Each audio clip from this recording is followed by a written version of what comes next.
Well, as Jehovah's people, we have to be observant. You gotta be kidding. And here's how the dictionary defines the word observe. Amongst other things, to inspect, to take note of, to watch carefully, especially with attention to details and behavior. You gotta be kidding. Because if you really have your observation powers on and your ears open, you're gonna learn a lot. You gotta be kidding. Now these lectures here, I have to talk a lot, but I want to tell you, I have never learned anything while my mouth was moving. You gotta be kidding. And one sister came, visited us. She was in Gilead School, and it just happened to be a sister. Brothers have done the same thing. So a friend of mine came with her to work in the service department for years. Fred Franz had just given a talk. I wanted to know about it. I knew he'd given it. Well, this Gilead couple are staying overnight with this couple because they invite us over, and my good friend that's there. So I started to ask him about Brother Franz's talk, and I love Fred Franz's talks, and he was deep. I wanted to hear what he had to say. And this sister wouldn't shut up. You gotta be kidding. All about what she's learning at Gilead. She just would not shut up. You gotta be kidding. I know she was excited, but it's like, excuse me? It wasn't my house, and the host does not say anything. I said, excuse me, I'm glad you're enjoying Gilead. It's exciting, but could you let him finish? Because I asked him about Fred Franz's talk, and it's starting to get later. I do want to hear it before I leave. You mind? Oh, all right.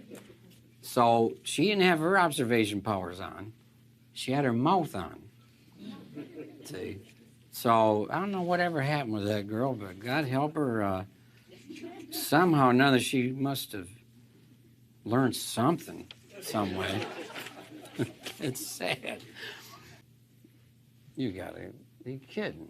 I'll share with you what I know happened with Brother Fred Franz. This is, of course, clearly one of the anointed, and before he died, he was part of the faithful and discreet slave. So it was in the early 1980s, and my wife and my sons, we were at a Kingdom Hall public talk, and then there was a small gathering following the meeting. And I didn't know, I knew the one couple that had us over, but there was one particular sister there who had a lot of questions and such, and I didn't know her personally, but she had just been in Brooklyn, Bethel.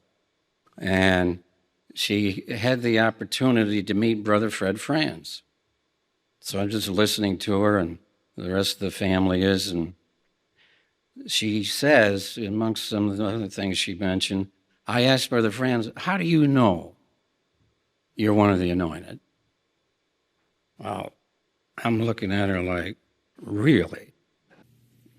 You gotta be kidding. You asked this spiritual giant, how do you know you're one of the anointed? And it wasn't a real inquisitive type of question, just whatever's going on in her mind.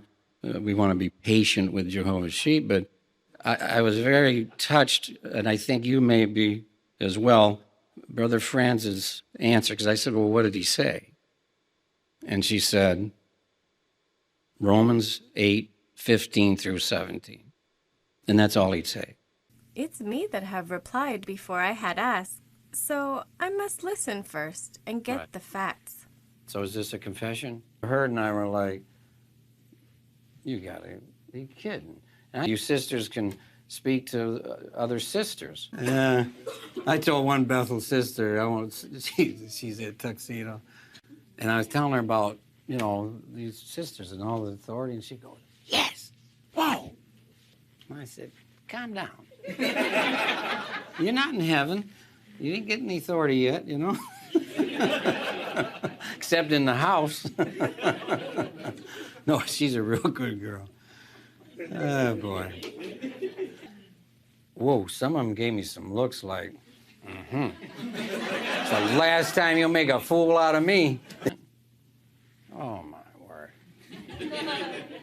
And Brother Hurd and I were like, you got to be kidding. You have to be able to take correction.